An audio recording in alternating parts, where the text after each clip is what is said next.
Kalau Indiana Pacers menang besok nih game 5, dia juara NBA gue.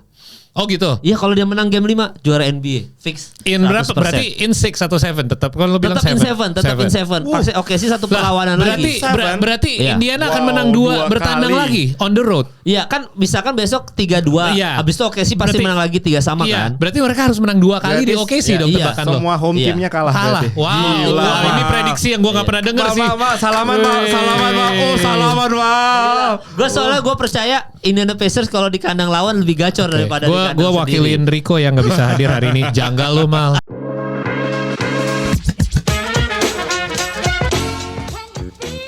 Jadi hari ini kita kerja cepat juga guys. Ini kita syuting siang, sorenya langsung naik. Insya Allah kalau bisa naik sore, kalau nggak malam. Jadi kalau hari ini uploadnya telat karena langsung diedit episodenya. Jadi kalau emang nggak banyak insert nggak apa-apa ya. Iya, kan seperti kalian ingin juga kan kalau nggak apa-apa bang, nggak usah banyak insert. Jadi episode kali ini tidak banyak insert. Cuma kita menghadirkan bintang tamu. Nggak juga sih, ini kan super sub kita. Yeah. Super sub Six kita. Man ya, James Harden. Jadi ada Alex Caruso. Boleh.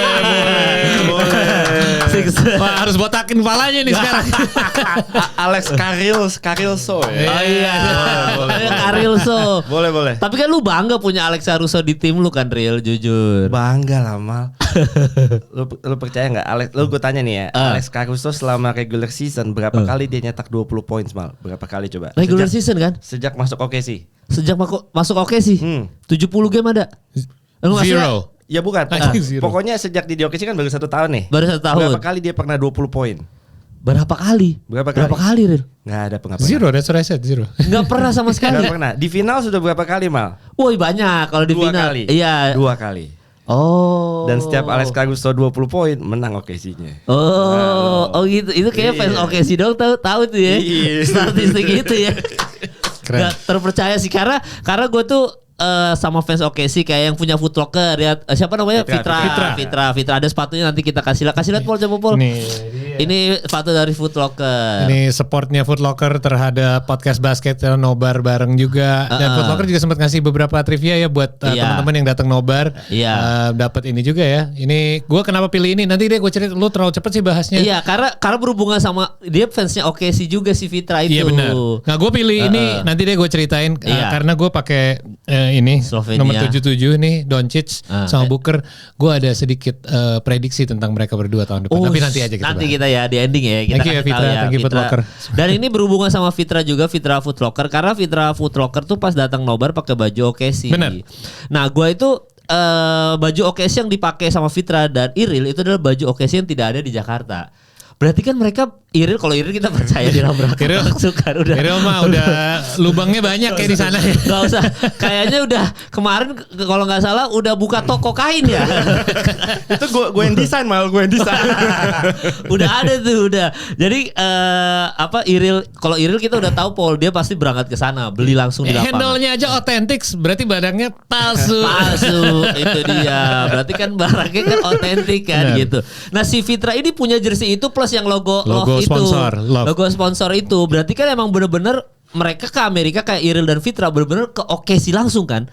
Siapa yang berangkat ke Amerika pengen ke OKC? Nggak ada kalau bukan fans OKC. Katanya small market. Nih banyak yang berangkat ke OKC. Gue gak percaya. Cuma 2. Sisanya yang kita kenal. Iya. Gak ada jadi gitu. Jadi untuk Iril dan Fitra gue salut mereka fans sama OKC. Cuma kalau pertanyaan gue, lu kan ngefans dari Seattle kan sebenarnya kan? Dari Seattle. Oke, tunggu sebelum lu lanjut. Gue mau nanya dulu ya. Iya.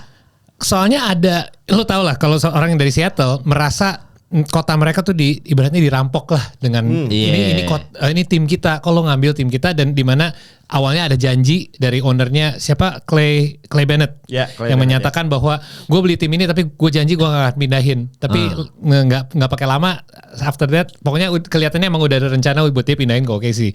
Nah sebagai fannya Seattle ada yang die hard yang menyatakan bahwa itu tim kita dan gue gak akan cheer untuk tim itu selainnya itu dikembalikan ke kita karena ini bukan milik kota kita lagi. Ada juga yang kayak lo, gue kenal juga beberapa yang karena ini tim ya gue udah cinta tim ini dari dulu jadi gue harus mau nggak mau ini gue support. Gue ada 2 pertanyaan. Yang pertama lo kenapa jadi kubu yang kedua dan tetap mau support. Apa lo nggak sakit hati tim ini diambil dari kota Seattle? Dan yang kedua, Seattle kalau dapet tim NBA sebaiknya dikembalikan tim itu atau tim baru? Iya, gimana tuh? Itu gue pengen tahu dari dulu sama dari fans yang pertanyaan gue sama migrasi. Paul. Kalau lu tadi mau nanya, gue juga pengen tahu dari dulu, penasaran gue. Itu gue ya. Yang kedua dulu, Yang kedua dulu gue pengen Seattle harus deserve punya expansion tim baru. Sendiri. Ya, OKC sendiri, Seattle punya sendiri, dan gue bakal support dua-duanya pasti. Sejarah mereka tim ini pasti Seattle udah dihapus dong berarti sejarah mau secara statistik atau let's start fresh lah. Let's start fresh. Ya mau dinamain Seattle Supersonics juga it's okay kan sebenarnya, tapi ya jangan harus sih. Iya kan? Yeah. Kan isunya udah berapa tahun terakhir kan Vegas. Yes. Seattle. Ya, Vegas. Kota-kota itu memang deserve NBA team lah. Benar. Pastinya. Yang pertama sebenarnya ada fun fact, gue nggak tahu, gue udah pernah cerita ini mungkin ke kalangan terbatas ya, tapi kenapa gue ikut demo ketika Seattle diambil, demo di downtown, gue ikut demo. Cuma gue tuh fun fact-nya adalah gue tetanggaan sama Nick Collison. Oh, keren. Jadi gue pas di sana gue tetanggaan sama Nick Collison. He is the Mr. Thunder. Yes. Sebutannya Mr. Thunder ya. Iya. The real Mr. Jadi Thunder. gue udah commit sama Nick Collison itu, gue bilang wherever you go, gue bakal support lo. Gitu. Jadi ketika Nick Collison dari Seattle juga dibawa ke OKC, gue mau nggak mau gue ngefans sama OKC. Gitu. Jadi fun fact-nya sih kayak gitu. Lo ada emotional attachment terhadap timnya sendiri ya, tim the actual team. Gak cuma Nick Collison memang yang pindah ke OKC ya, KD kan satu musim di Sonics juga, tapi gue nggak pernah miss their home game selama 4 tahun gue di sana. Gue satu pun game-nya gue nggak pernah miss. Jadi memang gue secara emosional gue udah se-attach itu sama mereka gitu. Jadi ya walaupun gue nggak tahu Oklahoma kotanya seperti apa. Iya, dan sedih kan ngelihat kayak walaupun seneng nih kita lihat di final ya, ada orang-orang yang kayak wah kita di kota ini belum pernah ada apa-apa, kita nggak punya tim lain di pro league lain selain ini, this is all we have. Tapi at the same time kalau lo orang Seattle, lo pasti ngelihat kayak anjing itu punya gue tuh dulu. Iya. Untungnya Paul, gue ketika mereka pindah itu gue for good. Gue pulang. Kalau gue misalnya masih bertahun-tahun di situ dan gue gila, gue nggak bisa nonton Sonics lagi.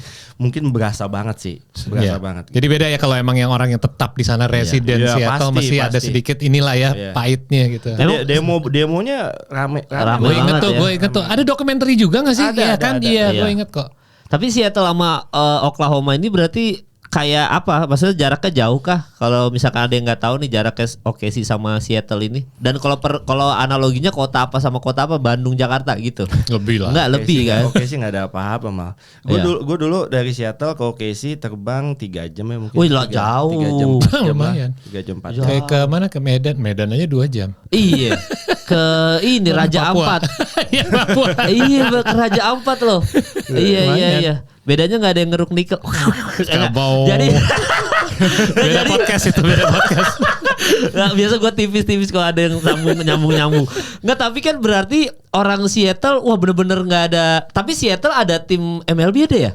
Tim MLB Seattle Mariners. Oh iya ada Seattle, iya benar. NFL-nya Seattle Seahawks. Seahawks gitu. Ya. Kalau itu NFL gue tahu. WNBA-nya Seattle Storm. Oh, tapi nggak ada tim basketnya secara ironisnya Seattle itu much bigger market. Kalau lo masih mau ngomong market ya, gue sih udah bantah itu semua minggu lalu. Tapi lo mau market, Seattle tuh much bigger market. Masalahnya, correct me if I'm wrong. Masalahnya NBA itu lagi, dan ini selalu terjadi sama NBA setiap beberapa tahun, makanya ada negosiasi sama Players Association dan owners dan lain-lain. Mereka ingin stadionnya tuh harus ada standarisasi. Oke lah, make sense. Itu kenapa? Karena revenue-nya mereka harus naikin revenue, berarti concession stand yang jualin makanan, merchandise itu semua ada standarisasinya. Bahkan tempat duduknya pun harus minimal sekian orang dan view-nya harus sekian bagus, segini bagus. Nah Seattle, apa nama stadionnya yang dulu? Key Arena. Itu katanya kata pemain yang main di situ, yang suka main bertandang gitu. Mereka bilang this is a real basketball stadium. Kalau lo main di situ tuh kayak berasa ini nih basketball stadium harusnya kayak gini dengan cara tempat duduknya ditaruh dan lain. Tapi sayangnya itu udah nggak masuk ke visinya NBA dari sisi bisnis. Soalnya dari bisnis model Key Arena ini tidak membuat generate revenue yang dibutuhkan yang saat ini udah di sini gitu. Jadi either pilihannya adalah dirombak, direnovasi atau buat pindah stadion baru. Dan mereka tidak mau lakukan itu kan, karena itu kalau mau bikin stadion baru ini panjang lah intinya, tapi intinya kota juga like the Phoenix Suns tuh. Mereka ini siapa yang bayar nih stadionnya? Apa kotanya yang harus keluarin uang atau warganya dari uang pajak mereka dari mana nih? Dari owner doang? Nggak mungkin juga. And that was the sticking point di situ ya, kalau nggak salah. Iya, dan akhirnya itu dijadiin alasan untuk Clay Bennett pindahin timnya. Pindah ke OKC. Karena tim ini siap nih mau bikin stadion baru. Benar. Nah, Oklahoma kan nggak ada tim olahraganya. Iya. Nggak ada, itu emang kota. Dan dia bangun market itu dari NBA dari OKC Thunder. Iya, makanya gue bilang setiap nobar, anjir ini yang datang PNS-nya OKC nih. Nggak ada bakat yang misalkan dalam tanda kutip yang selebritisnya Kai Cenat doang kan. Kai Cenat sama pacarnya gitu. Lu bayangin malah ya, ketika OKC Thunder main, Paul, di Paycom. Lu tahu itu berapa persen penduduknya Oklahoma yang nonton? Berapa persen? 100%? Enggak nyampe, enggak semua ya. 10%. 10. Jadi 1 dari 10 penduduk itu nonton OKC. Hiburannya memang cuma itu, Mal. Kai Cenat oke sih.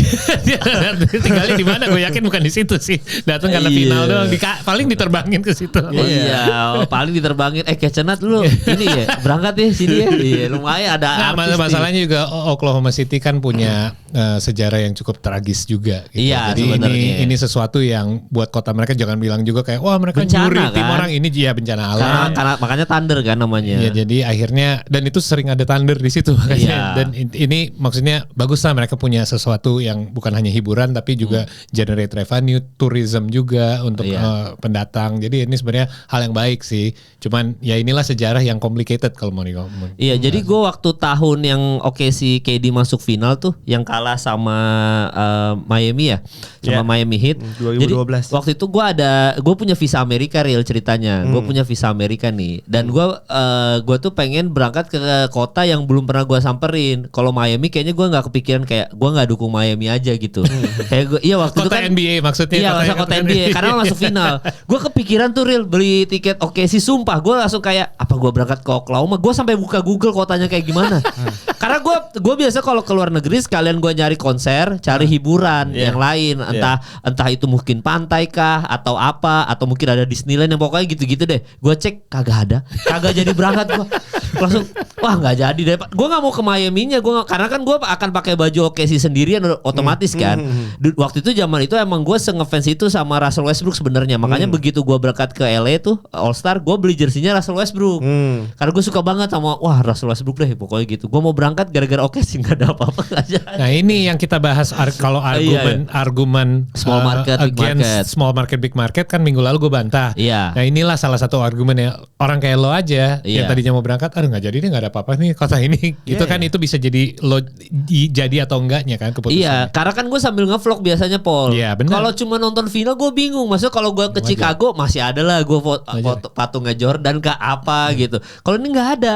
Tapi kalau si Ilham Patria, thank you udah ini juga ya mention kita ya Paul kemarin. Ilham Patria ya. Dia komen lagi soal small market big market tuh. Oke. Jadi dari Ilham Patria semoga bisa berangkat dari Lampung ke Jakarta jadi tamu sekali-sekali kan dia bilang kan. IBL kan udah mau masuk playoff finalnya. Iya, IBL tuh ya. Jago tuh IBL. Jadi Ilham Patria, gue ngerti kenapa banyak yang awalnya ngeremehin final ini karena nggak ada big market team. Tapi setelah nonton dan dengerin breakdown kalian di episode ini yang terakhir ya Paul kita berdua ya, gue justru makin yakin ini salah satu final paling seru secara kualitas basket.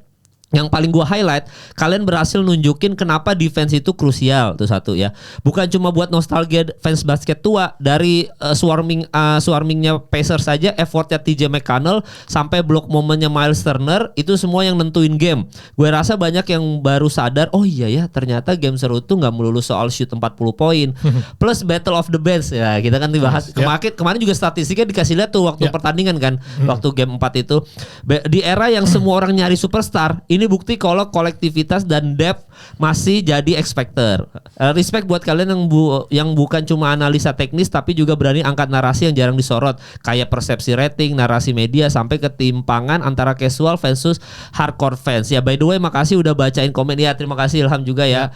Manifesting semoga bisa se-frame juga sama kalian suatu hari nanti. Amin. Amin. Iya jadi memang final ini nanti gue nanya juga nih sama Iril sama Paul juga. Sebenarnya kita udah bahas juga Paul soal final ini tuh secara fans basket kita seneng banget karena ini secara tim satu unit, nggak cuma superstar driven aja kan. Ini satu unit. Kita juga bahas soal battle of the bands-nya mereka gitu. Dan di game terakhir tuh kita game 4 ya kemarin ya yang 2 sama ya. Yes. Game keempat lagi-lagi tetap sama kan. Maksudnya battle of the bands kan.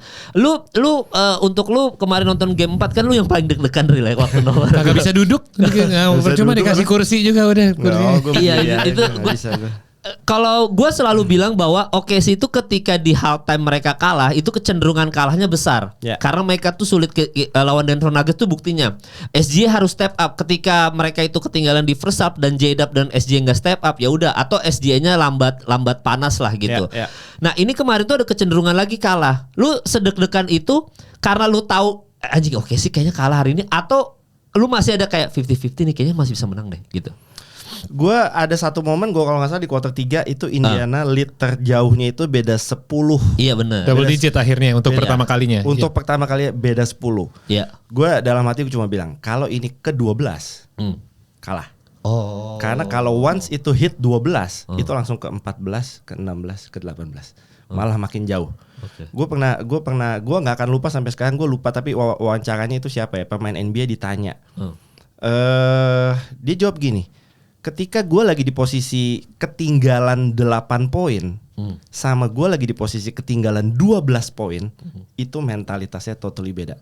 Oke. Karena once lu lihat skornya, gue ketinggalan 12 poin itu lu udah drop mal. Tapi ketika lu ketinggalannya single digit 8, 9 itu lu bisa tahu lu bisa comeback. Oh.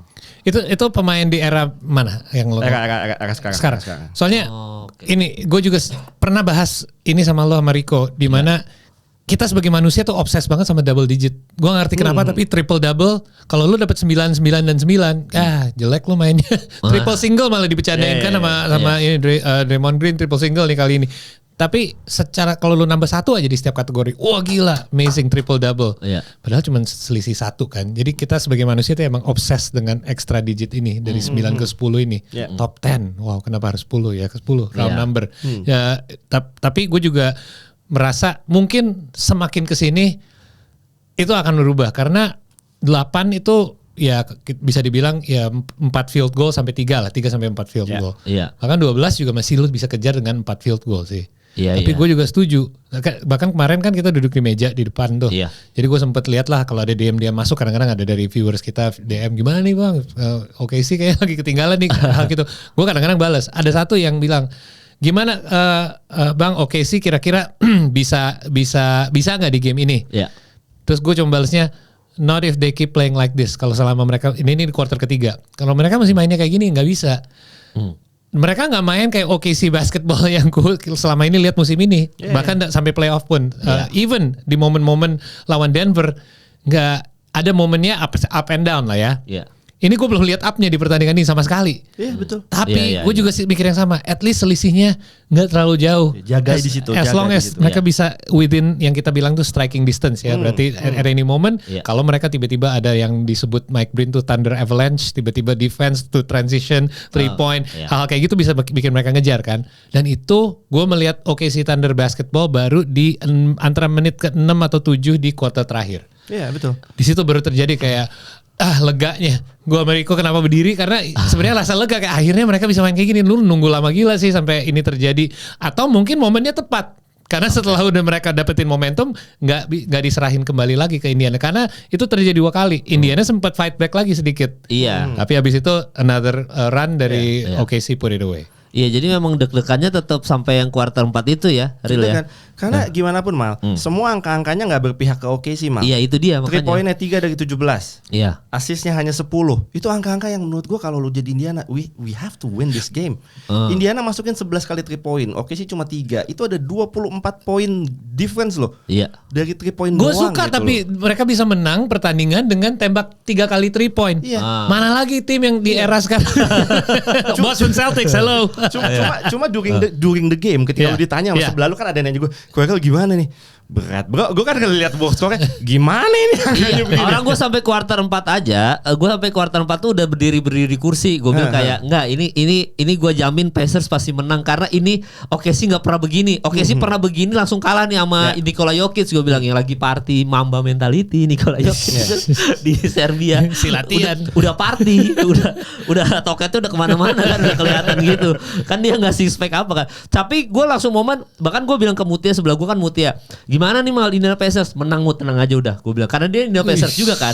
Karena Paul OKC itu bahkan lu bilang sendiri kan, kalau ini 3-1 ini sulit comebacknya karena lu udah mengerahkan segala tenaga lu nggak bisa ngalahin Indiana Pacers nih. Itu tuh terjadi sampai kuarter 4 real. Iya. Gue ngerasa bahwa anjir ini Indiana Pacers kayaknya juara NBA nih karena sulit banget di OKC. Ternyata disitulah diferensiasinya bahwa mereka punya MVP level, mereka punya MVP, mereka punya SGA. Dan lu ngomong di sebelah gue langsung nyaring banget, Mar. This is MVP time. Nggak, karena real, Paul, real. Gak ada momen lain. Maksudnya this is MVP time. Maksudnya SGA lu lihat kan di kuarter keempat, emang dia ngambil, ya dia mau 20 kali free throw kan, 35 poin 0 assist bodo amat. Tapi ya walaupun Tyrese Haliburton 0 free throw ya, dia menang 0 free throw tuh respect sih gue. Cuma maksud gue itu pembedanya antara kedua tim ini. Kalau lu sadar bahwa mereka punya MVP. Ya itu aja. Dan lu setuju kan bahwa kuarter 4 real MVP time kan akhirnya di 5 menit terakhir kan. Mungkin gue pandangan gue gini. Ketika nanti ujung-ujungnya Pacers yang juara. Game winnernya Hali di game 1 itu akan jadi the defining moment buat Pacers yang menentukan Pacers kenapa bisa juara. Semua pasti akan melihat that game winner di game 1 itu yang paling penting. Kalau sampai OKC jadi juara, 15 poinnya Shai di 5 menit terakhir di game keempat kemarin itu, that's the defining moment buat Shai. Tapi gue harus bilang gini, kenapa Shai bisa melakukan itu? Apa yang membuat Shai masih punya tenaga di kuarter 4 sampai dia bisa cetak 15 poin and bring us home gitu ya?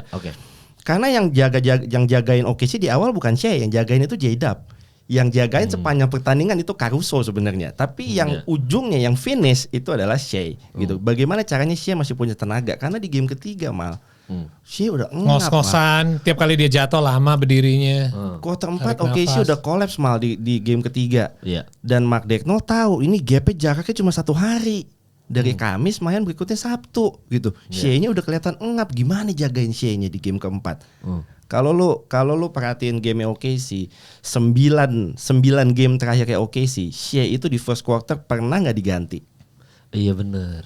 Shai selalu main full. First quarter nggak pernah diganti. Kemarin di game keempat dia diganti, dia istirahat 4 menit di quarter 1, dia diganti. Di game sisa 4 menit di kuarter 1. Jadi ada extra rest buat Shai. Dia total di first half dia main 3 menit lebih pendek. Jadi dia di kuarter 4 masih punya tenaga. Plus yang jadi point guard-nya di game kemarin siapa? Not Shai, J-Dub. Jadi yang jadi point guard ganti-gantian adalah J-Dub sama Caruso. Udah, lo Shai main off the ball aja udah. Iya. Kasih tugasnya ke J-Dub. J-Dub udah melakukan itu di Santa Clara sejak dia college segala macam, udah biasa jadi point guard. Iya dan waktu Rico sama Wancoy ini ya, Wancoy pas maju ke depan sama Ralfi ya, bener namanya gue bener. Yakin? Nah, udah bener. Yakin lo? Karena gue ingatnya F-nya terakhir Ralfi itu Ralfi. Nah si Caruso fans banget kayaknya sama Ralfi. Karena gue salah nama mulu, nama. Dan gue udah males benerin. Iya bener. Si Wancoy Rico Ralfi ketika maju, Rico gue ingat banget nge-mention soal Caruso. Berarti kan terbukti bahwa Caruso yang tadi lu bilang, Caruso dan J-Dub ini megang peran penting ketika Shai Gilgeous-Alexander harus istirahat kan. Dan itu kalau lu perhatiin Indiana Pacers 3 game itu Haliburton yang ngelakuin itu, bahwa Haliburton sering banget diistirahatkan kan. Kita kayak lihat tuh Haliburton kuarter 1 udah hilang aja nih, tiba-tiba udah kemana nih dia, tiba-tiba udah TJ McConnell second quarter udah TJ McConnell terus main 5 menit awal, abis itu Haliburton balik lagi. Nah itu kenapa, maksudnya harusnya kan sadar dari awal kan adjustment itu bahwa SJ kayaknya harus banyak istirahat deh. Karena dia poin penting kita, nggak mungkin J-Dub yang tiba-tiba step up nih harus MVP time. Kenapa dia baru sadar di game keempat real? Karena gitu. Game ini sepenting itu Mal. Dari semua pertandingan playoff sebelumnya mereka. Sepenting itu Mal. Gitu. Shai, gue nggak pernah lihat Shai kecapean kayak di game 3 sih Paul. Lu pernah lihat nggak Shai?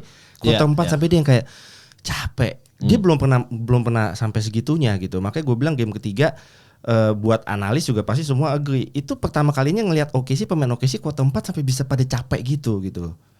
Jadi memang butuh adjustment. Oke, game 3 kalau gue ya pendapat gue yang gue lihat dari game 3, Indiana itu passing bolanya sering sekali dan OKC yang biasanya melakukan itu tidak melakukan itu. Dan gue sering ngomong mau itu di NBA, di IBL, kalau tim yang sering oper bola asisnya lebih banyak totalnya, itu akan membuat defense-nya harus rotasi lebih sering dan lari-lari sana sini dan lebih kejar. Nah, ini salah satu alasannya kenapa mereka dibuat capek. Dan another thing yang membuat kalau tim mulai capek, mereka mulai transisinya lebih berkurang juga. Dan OKC ini sangat kuat di transisi. Jadi dengan Indiana, dan ini terjadi di game 4 juga sebenarnya. Indiana rotasi bola, passingnya juga sangat baik. Itu jadi membuat lawannya sulit. Nah, kenapa gue bilang MVP time? Kita tahu MVP race-nya tuh antara SGA sama Jokic. Bedanya kalau Jokic MVP time-nya itu dari tip off sampai final buzzer. Lo gak bisa keluar dia sama sekali. SGA kalau tanpa di fourth quarter dia kemarin, lo gak deserve MVP sih. This is what you're there for.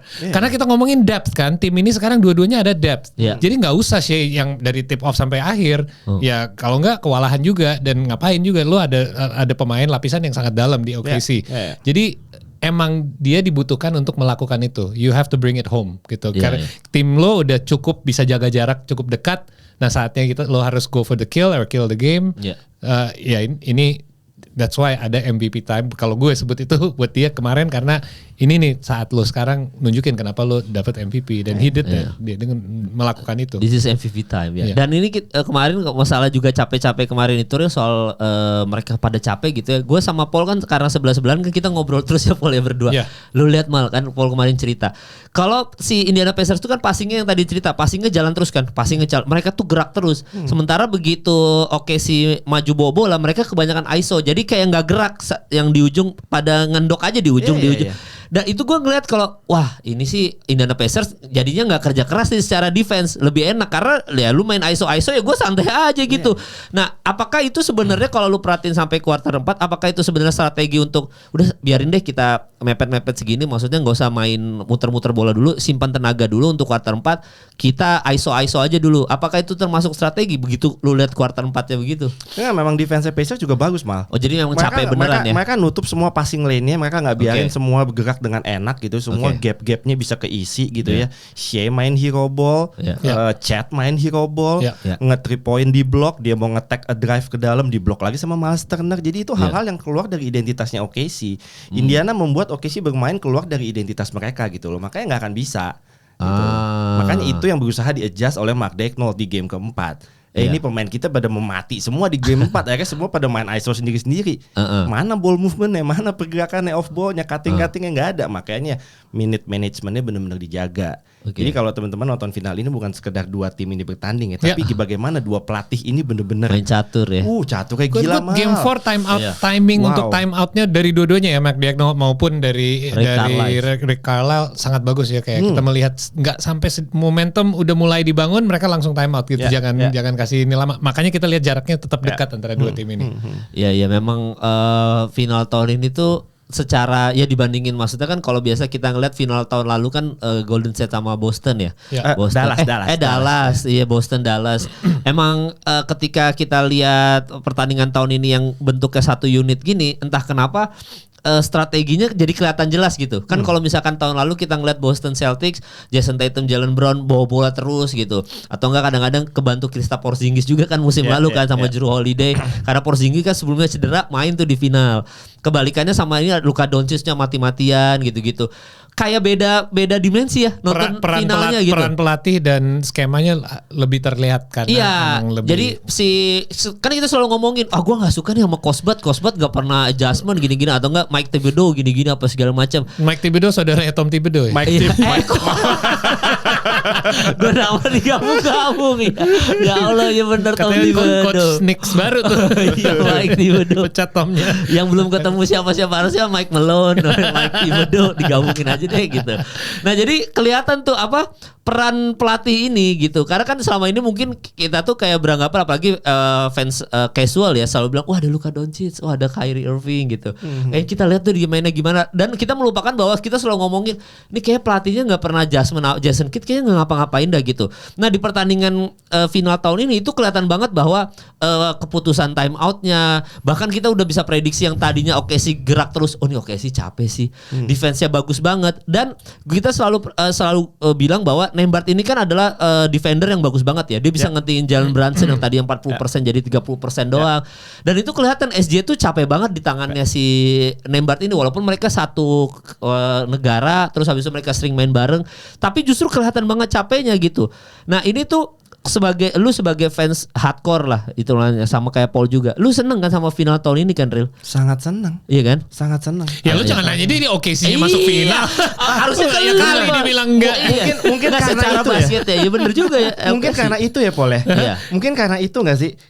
Ya mungkin karena gue ngefans OKC gitu. Mungkin kayak lo di 2019 ngefans Raptors gitu ya. Mungkin bagi sebagian orang Raptors Warriorsnya mainnya udah pincang.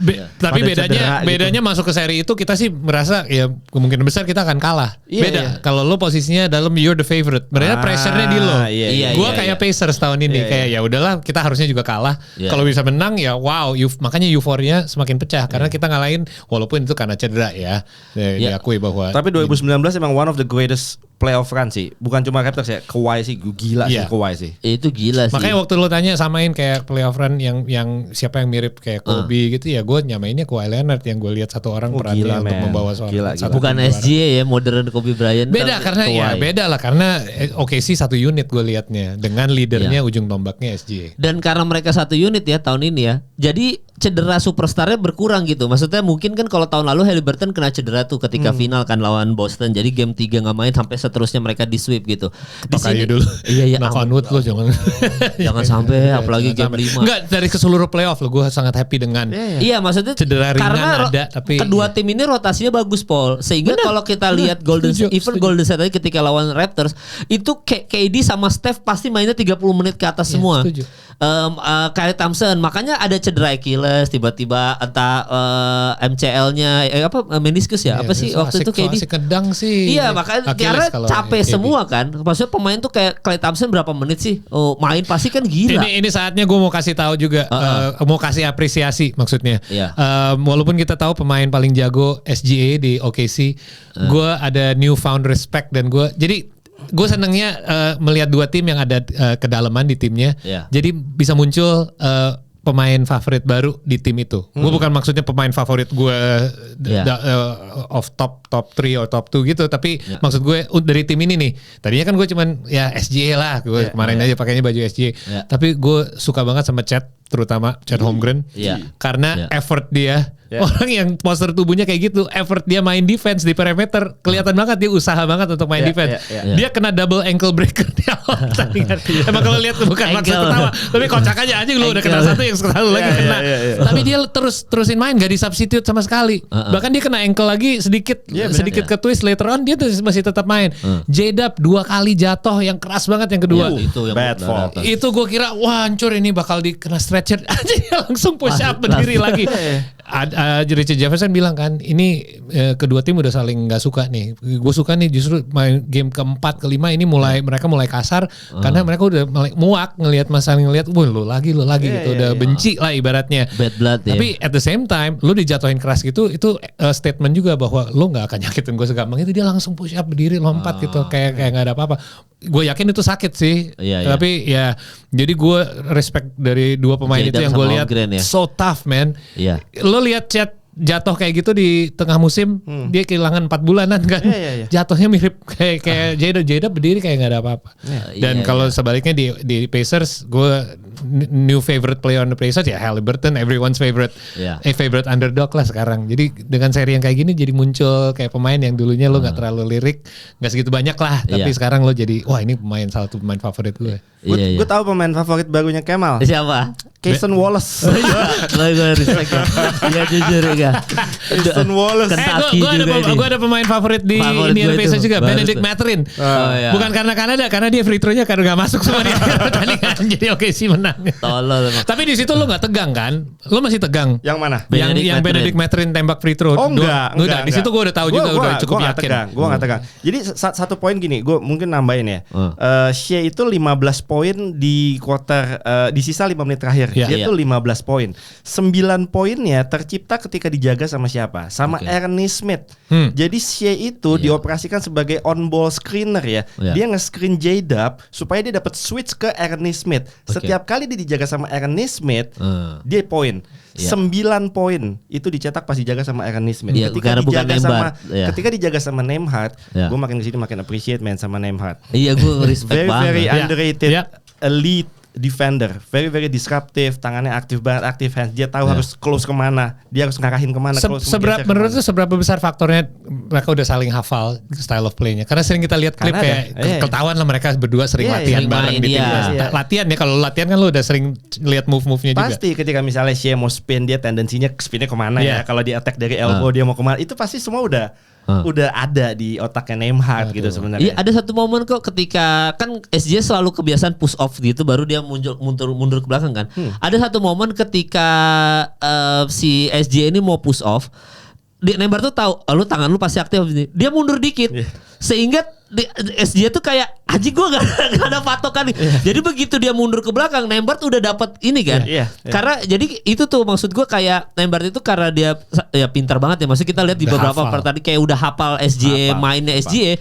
Jadi di momen itunya tuh kayak lu pasti ntar lagi push up nih. Karena itu kebaca. Kalau buat defender baru itu sulit banget dibaca. Karena kita nggak tahu momen SJ mau push up nih kapan. Dan gitu. itu membuat shotnya SJ bisa off juga karena dia menggunakan itu sebagai leverage kan. Bisa dapetin momentum. Tapi kalau nggak ada dorongan mungkin jadi ada sedikit off aja stabilitasnya. Iya makanya, dan ke final sekali lagi ngomongin final tahun lalu sama final sekarang. Ketika tahun lalu misalkan Steph diganti atau enggak misalkan Luka Doncic diistirahatin, itu kan berasa kita nonton kayak ya Luka Doncic istirahat lagi. Tapi di final tahun ini Haliburton istirahat, SJ istirahat, nggak komplain kan?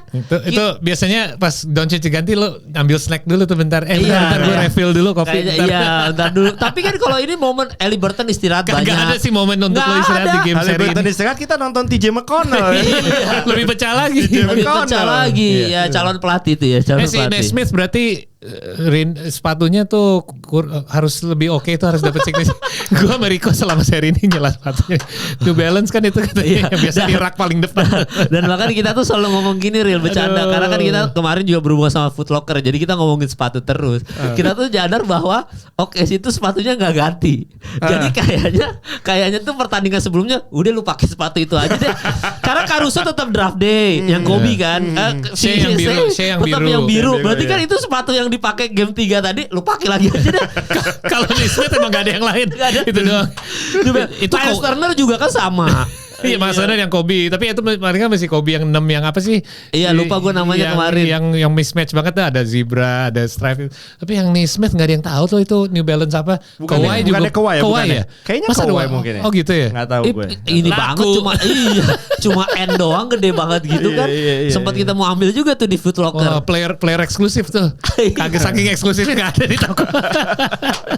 Iya, jadi kita mungkin karena logonya N ya, nama dia kan Nesmith ya, N ya. Oh, jadi dia mau nggak mau New Balance tuh. Iya. N demal. Masa gitu Masa gitu Nike juga dia bisa. Tapi kan Nike kan gak pakai N. Oh ya, kalau New Balance masih gitu kan. Berarti kan dia hilangin B-nya. Kan harusnya NB gitu. New Balance N doang. New Balance kan N doang. Belakangnya dia tambahin I Smith gitu. Jadi ternyata itu doang. Maksa ya. Makanya gara-gara ngomongin sepatu kemarin tuh real gue berasa kayak wah aja ini kagak ganti nih sepatunya. Cuma mah kalau menurut lu Paul, ini kan peserta jarang terjadi juga nih. Kita sedikit ya, keluar topik sedikit soal sepatu karena kan kita udah ngomongin final tadi. Podcast fashion. Iya, karena kita nyambungin ke Foot Locker nih. Nanti gue mau nanya soal sepatu nih, nyambung. Ini kan pertama kali kita lihat pemain, biasa kalau LeBron kita udah tahu kalau nanti dia pink, game kedua kuning, game ketiga even dia ganti sepatu terus gitu. Ini kan kita lihat kok Caruso sepatu sama. Gue itu baru nyadar gara-gara lu komenin, anjing Miles Turner sepatunya nggak ganti gitu. Jadi itu kayak iya karena lu tiba-tiba komen di sebelah gue, malah anjing gua sepatunya Miles Turner nggak ganti. Terus gue nyadar anjing Caruso juga tetap draft day juga. Si Rico Google tuh ya, itu edisi apa sih kok gitu sih Google tuh dicari. Ini emang mereka nih emang ya udah gak ganti konsen final aja tuh gimana Paul? Ada unsur hoki di pemain profesional olahraga. Kadang-kadang itu dalam bentuk kayak gua nggak mau nyukur rambut atau nyukur ini apa tuh bulu di muka lah, kumis ataupun itu jenggot atau apa. Ada yang nggak mau nyukur rambut kepalanya sampai itu selesai. Bukan feng shui, lebih ke superstitious sih, kayak ada unsur ininya lah.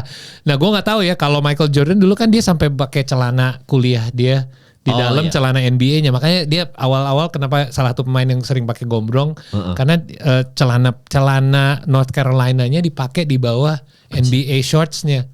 Iya, itu benar kan? Itu benar ya. Jadi ada lah superstitious atau hoki hal seperti itu. Nah, kalau sepatu mungkin ya selama kita masih menang tiap seri, gue pakai sepatu gue jangan ganti dulu deh. Ada lagi percayaan kayak gitu-gitu. Gue pun waktu timnas yang lawan Cina dari yang lawan Bahrain ngomong bola dikit, gue pas mau milih, dapet jersey baru nih, gue pakai yang baru kali ya. Gue nggak berani lo bilang, tapi Ole Romani cetak gol pas gue pakai ini.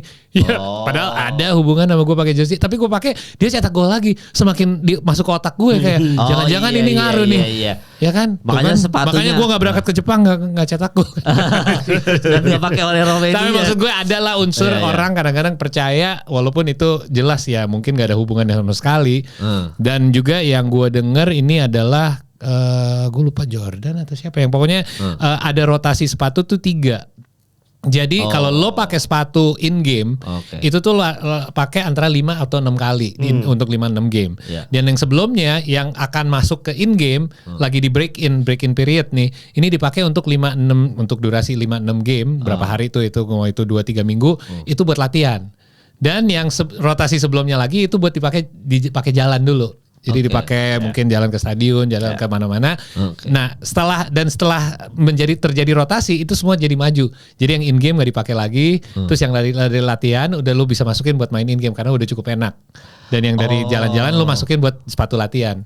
Jadi ada siklus gitu untuk mereka gantian sepatunya. Iya ya, harus kalau enggak kaku gitu takutnya. Kalau enggak mungkin dari kotak ini langsung lo pakai in game gitu enggak mungkin sih soalnya. Iya, butuh dicoba ininya elastisnya. Dan itu biasanya dari lo latihan lo 6 game lah, itu kan berapa 2 minggu 3 minggu lah lebih gitu. Caruso tetap pakai draft day itu ya. Mungkin kayak itu dia tuh yang pemain NBA tuh yang enggak boleh hilang ya, yang dia selalu pengen jagain itu insole-nya. Jadi ketika misalnya dia giveaway sepatu dia after the game gitu, ini dalamnya dikeluarin ya? Insole dalamnya dia keluarin karena itu customized insole yang udah ngefit sama kakinya dia. Tipe kakinya dia, itu yang dia harus jagain gitu karena biar lebih enak insole itu tetap dia harus pakai. Jadi selalu gitu insole-nya dicopot ya. Oh gitu. Wah, ini informasi baru jadi soal insole gue baru nggak juga tuh. Karena memang kalau sepatu awal kan dari kotak kaku banget ya. Takutnya malah ankle lagi kayak home green gitu karena nggak elastis. Tapi kan kalau sepatu-sepatu yang emang udah sering dipakai main justru kan udah enak, udah nyetel di kaki. Zaman Jordan 1 insole-nya dikeluarin tuh, bodo amat. Kaki keras ya udah Jordan 1 udah berdarah-berdarkan ya kaki. Iya, bodo amat ya. Gitu. Udah ambil deh. Kalau sepatunya Nisbet gue nggak tahu mal. Aduh, itu dia ambil deh. Gak ada yang mau juga, gak ada yang minta. Itu bodo amat. Enda dilempar juga apa lu? Lempar aja. Gue beli New Balance yang lain lu. Ngapain lu New Balance ini gitu. Nah, tapi ini nyambung sedikit sebelum kita prediksi game 5 ya, karena nanti besok kita ada nobar juga. Kita kan berhubungan sama Foot Locker. Terima kasih Foot Locker sekali lagi. Ini kenapa lu ngambil Devin Booker ini? Iya. Jadi nyambungin ke situ. Ini out of topic juga. Ini lihat ke musim depan. Karena banyak sekali gosip bahwa Kevin Durant ini akan di trade kan. Udah mulai trade destination segala. Gue justru mikirnya ke Phoenix Suns-nya lagi karena kita baru dengar bahwa Devin Booker ini bakal dapat kontrak extension eligible ya.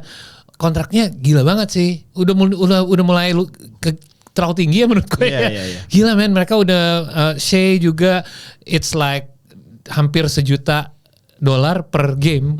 Lama-lama bakal nyampe $1 juta per game. Tapi dengan Kevin Durant cabut, dengan Phoenix Suns bisa free up some cap space, dan kalau mereka dapetin move-nya, gue nggak tahu ya, Bradley Beal sih buang aja deh, nggak tahu deh, nggak tahu penting. Devin Booker gonna be salah satu top 5 atau top 3 candidate MVP musim depan. Hot takes juga lu. Tiba-tiba makanya gue pengen banget Devin Booker karena ya selain emang keren sih, karena denim juga. Size up berapa tuh? Size berapa? Enggak, true to size gue. 43. Oh, berarti sama kayak gue ya. Jadi gue udah pakai enak.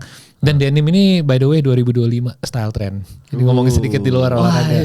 Jadi kenapa gue pilih denim? Karena gue juga mau ngambil yang itu, karena Iril mau ngambil yang putih orange kan, lu kan. Iya, itu emang keren tuh, chapter 1 putih orange. Itu warnanya timnya dia kan, emang warna Phoenix. Ini Kentucky. Kalau yang satu lagi yang baby blue itu yes ma'am no sir. Itu karena menunjukkan ya kesopanannya, kebudayaan, upbringing dia pas kecil. Itu juga bagus tuh. Nah, tapi kenapa gue saingin sama bajunya Doncic? Karena dengan skinny Luka ini bakal jadi saingan untuk MVP tahun depan juga. Oh iya, kan udah jadi ini dua ini gue rasa dia bisa jadi kandidat top 5 top 3 MVP tahun depan. Iya, Luka Doncic lagi leg day terus ya leg day mulu ya. Sementara Jokic leg day. Jokic lalu sibuk ngambil itu terus alkohol. Mending dia ngambil yang shot, kalau lu ya buat yang ngerti alkohol. Kalau lu kenapa cewek selalu kalau di bar gitu biasanya cuma shots gitu. Mereka jaga ini. Nggak mau koktail atau bir karena kalorinya tinggi. Lu lihat yang ditawarin Jokic ada kan shot-shot, dia ambil yang merah yang ada kayak sedotan gede gitu. Yang paling manis sih. Gue ngerti ini kenapa perutnya agak menonjol ke depan. Iya kan kelihatan banget kayak nggak in shape gitu. Tapi kan ada yang komen gini netizennya, ini kita berhubungan dikit ya sama trade dikit lah ya. Ada yang komen gini, dia bilang kayaknya Nikola Jokic nggak peduli sama legacy dia. Dia taunya main basket aja udah. Kebetulan main basketnya 3-time MVP gitu.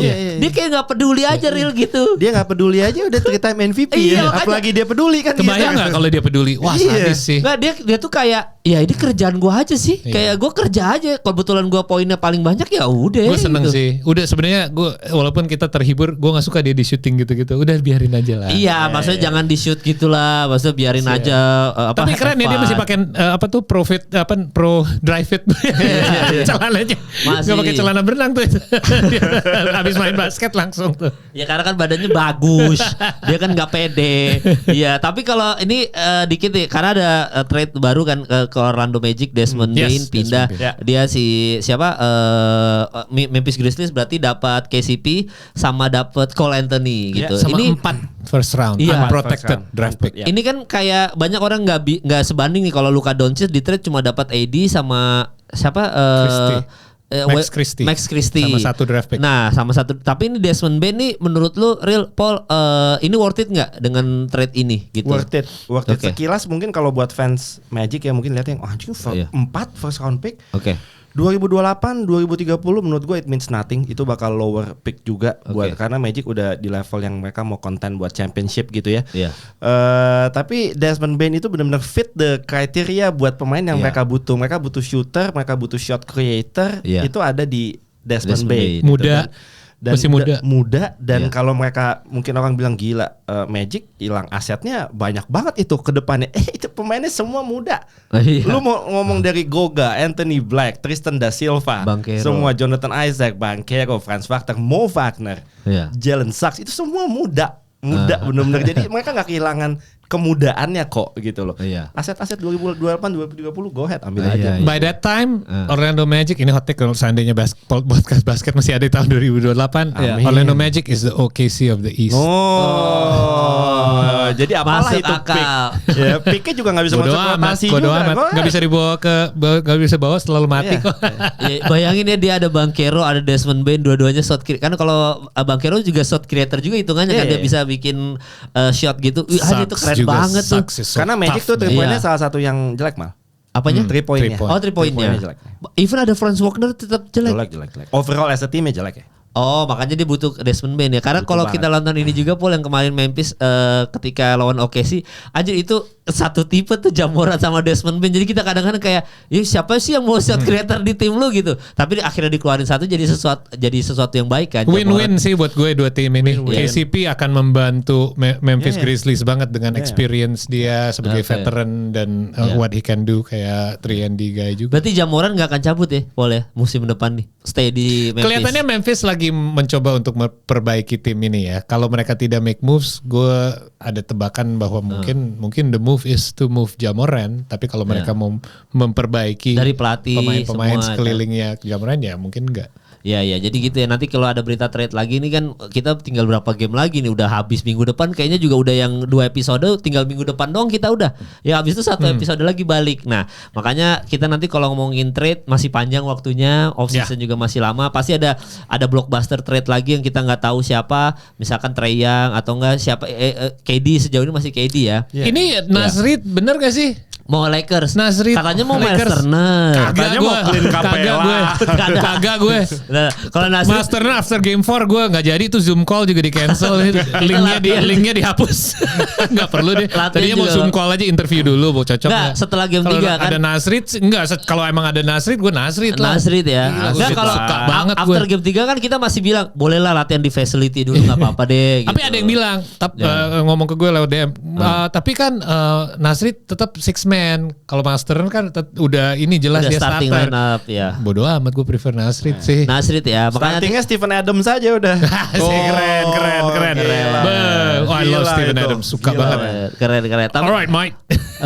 Tapi ini best friendnya Nick Collison. Iya benar ya Steven Adams. Di luar topik lagi kan Stephen Smith kemarin main soliter kan waktu anjir tuh orang si bangsat main soliter lagi. Saking nggak ini. Tapi gue ternyata gue baru nge Stephen Smith tuh gajinya gede juga ya. Wah, ternyata sejutaan 20 million. Sejutaan per ini kan sebulan lah ibaratnya. 1,2 juta US dollars, gila banyak juga ya untuk seorang analis. Cuap doang gitu. Gue baru nge gitu ya. Ya tapi nanti kita banyak lah pembahasan kayak gitu untuk off season. Ini kita masuk ke game 5 karena pas ini tayang, hari ini tayang. Besok kita game 5 nobar di Stark Tap Room, silakan datang. By the way, lo bermasalah nggak dia main soliter? Gue sih nggak terlalu. Gue sih nggak terlalu. Yang penting lo analisa lo benar atau enggak ya itu kan opini dia. Tapi dia nggak ngomong statistik juga rata-rata oke yang dia bahas benar. Ya bodo-bodo amat sih. Daripada dia main Tinder. Main cewek. Iya kan. Nggak apa-apa lagi. Gue lebih bermasalah Haliburton temenan sama Caitlin Clark tapi nggak ada fling. Oh lu nyari drama banget sih. Nah, ceweknya sebelah bapaknya. Oh jangan lo, jangan bikin gituan lah. Kan itu bokapnya berdiri langsung sorot ceweknya Haliburton. Entar lu dibawain poster lu malah mau bokapnya lo kayak waktu itu. Tapi Caitlin Clark juga ada cowoknya. Iya cuma kan maksud gue ini komentar netizen luar juga ya. Karena kan dia bilang kok bisa Haliburton sama Caitlin Clark temenan gitu satu grup WhatsApp sering nongkrong bareng sering ngobrol. Masa lu gak ada fling sih gitu kan komentarnya kan. Iya netizen emang parah. Tapi bayangin ini kalau Haliburton pacaran sama Caitlin kan anjing ini keren banget. Keren banget sih satu Indiana bareng gitu. Habis itu yang satu jago shooter, yang satu jago shooter. Ya itu doang. Gak berarti jodoh. Jago shoot.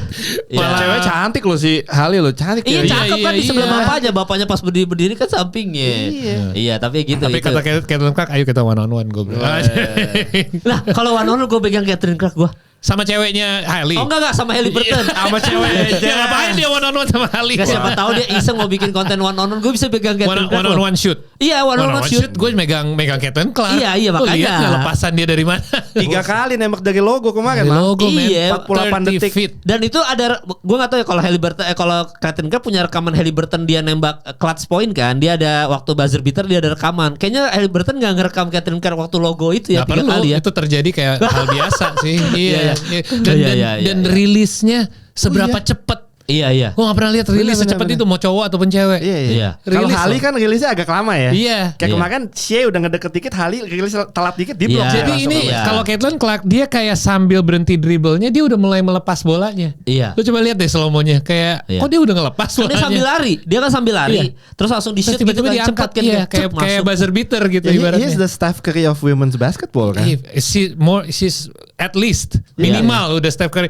Ya sorry tapi Steph Curry ngomongin Steph lagi nih, nggak jadi deh udah. Takut. Nggak, maksudnya Steph Curry membutuh waktu untuk membangun legasinya. Dia udah di situ. Dia udah di situ. Jadi kalau mau disamain pun menurut gue di atasnya kalau ngomongin, gue bukan bandingin 1 dan 1 ya. The Steph Curry of women's basketball kan. Menurut gue udah bisa lewatin lebih, Paul.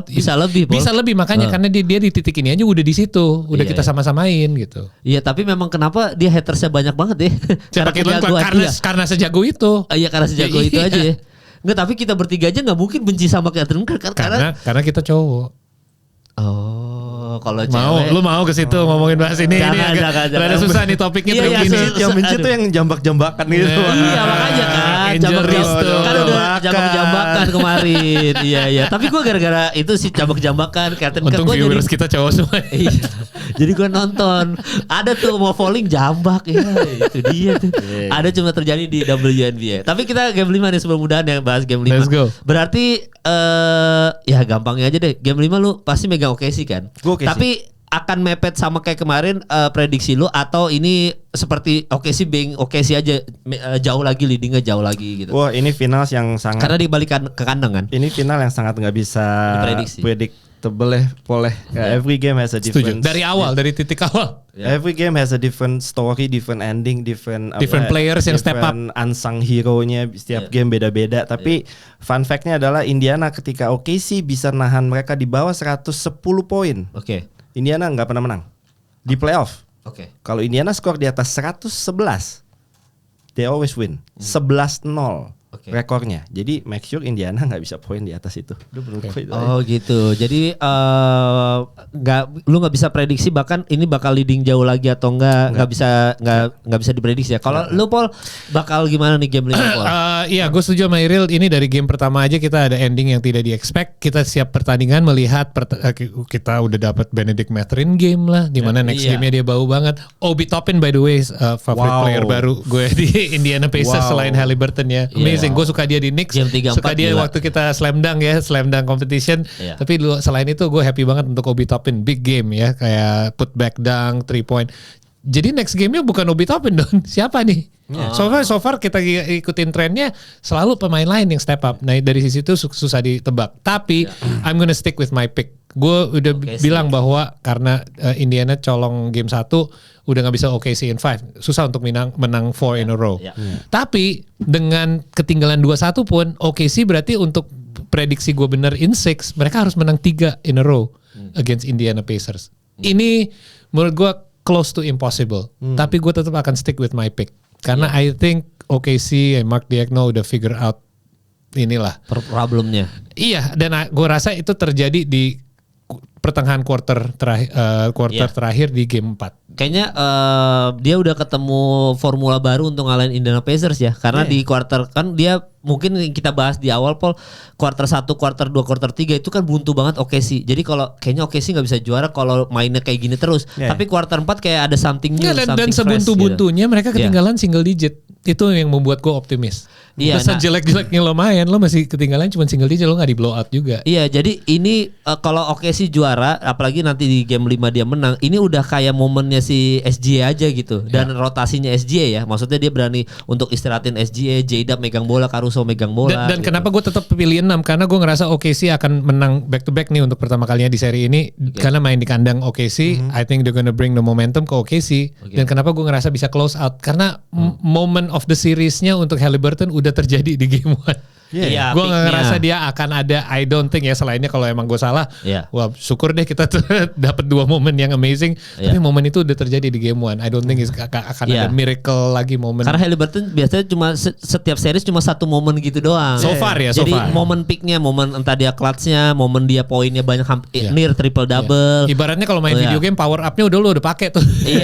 Dipakai sekali udah angus nih. Kalau main Crash Bandicoot yang cepatnya udah dipakai. Turbonya udah lu pencet tuh. Iya, jadi udah kehabisan nih, harus nyari lagi. Ya bener, maksudnya Halliburton peaknya udah lewat, yang near triple double udah di series ini, yang clutch juga udah. Tapi kalau Indiana Pacers menang besok nih game 5, dia juara NBA gue. Oh gitu. Iya kalau dia menang game 5 juara NBA fix. In berapa? Berarti in 6 atau 7 tetap. Kalau lu bilang 7. Tetap in 7. Pasti oke sih satu perlawanan lagi. Berarti Indiana akan menang 2 bertandang lagi on the road. Iya kan misalkan besok 3-2. Habis itu OKC pasti menang lagi 3 sama kan. Berarti mereka harus menang 2 kali di OKC dong tebakan lo. Semua home timnya kalah. Wow, ini prediksi yang gue gak pernah denger sih. Salaman Pak. Oh salaman Pak. Gue soalnya gue percaya Indiana Pacers kalau di kandang lawan lebih gacor daripada di kandang Gue wakilin Rico yang gak bisa hadir hari ini. Janggal lo Mal. Janggal lo Mal. Gak apa-apa siapa tahu bener kan dikutip. So beda. Biar lu dapet kutipan.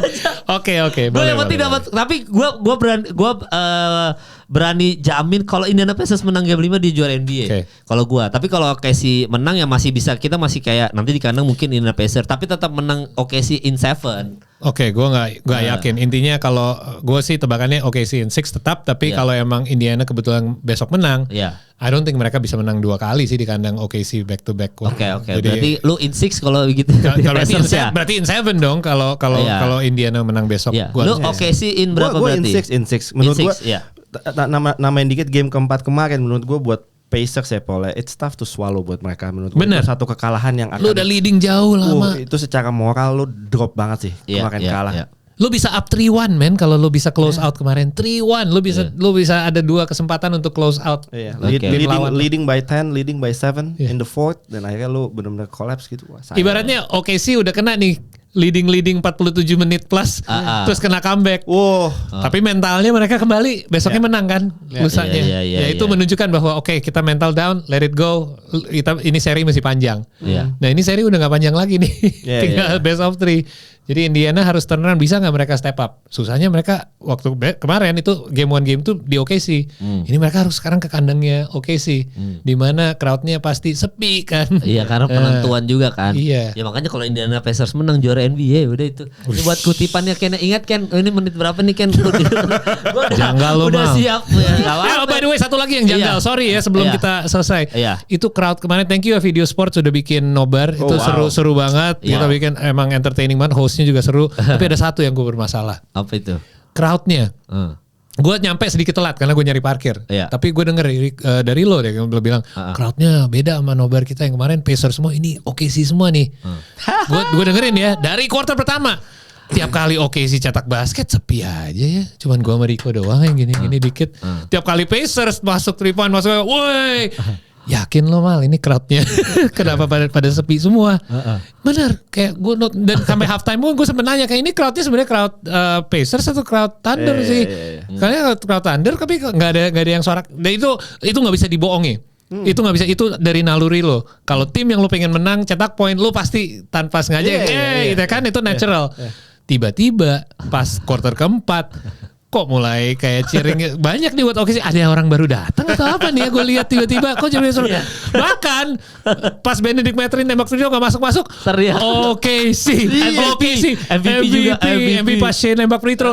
Bahkan lu nunjukin ke belakang lu ada satu orang yang awalnya mengakui dia adalah fans Pacers tapi dia OKC. Ya pas rekaman kok lu OKC sih kan? Gue bilang aneh banget lu gitu. Nah jadi pertanyaannya gue adalah apakah mereka cuma neutral? Gue di sini sebagai neutral, Iril enggak. Iril fans yang gue neutral. Gue juga sama. Tapi gue udah ambil pilihan, jadi gue berdasarkan prediksi gue aja deh. Gue emang pilih OKC dan ya udah gue akan cheer untuk OKC. Tapi kalau Indiana menang gue nggak keberatan. Tapi untuk game itu gue kecewa lah, kayak gue kan megang OKC gitu. Nah itu insting gue. Tapi gue tetap entertain, gue happy kok untuk tim yang menang. Tapi gue gak bisa kayak gitu sih, kayak tiba-tiba di tengah game switch. Kayak gue cheering untuk siapa. Karena gue udah nentukan di game ini gue pengen siapa yang menang. Jadi gue pengen tolong ya penjelasannya, mungkin ada yang kemarin nobar yang nonton ini. Tolong deh jelasin, lo tuh sebenarnya neutral atau gue emang seneng aja nonton basket jadi gue cheer untuk siapa yang lagi menang, itu juga gak apa-apa.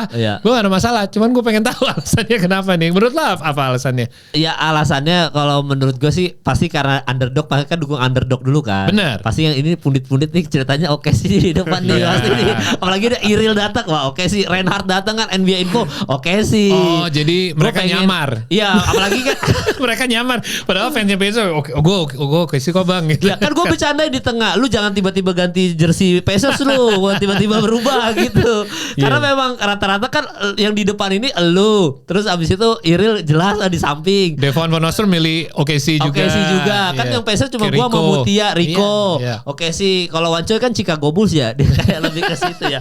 Kan dia aneh, janggal. Cuma memang bahkan kemarin aja di belakang gue, lu apa Indiana Pacers doang kita sama. Oh ya oke, mantap gitu. Oh karena lo yang nanya lagi. Pasti mereka sama bang kita sama. Tapi ternyata dia ganti. Bener, lo pas gue rekam kok lu teriak MVP dan berarti gue ngapain lu berubah gitu. Tapi yang di belakang kita juga nonton podcast ini kan Paul. Pasti dia komen di bawah nih. Pas kita ngasih pertanyaan siapa top 3 GOAT-nya SGA, dia jawab bener. Dia dapat karena dia nonton dulu podcastnya sebelum berangkat.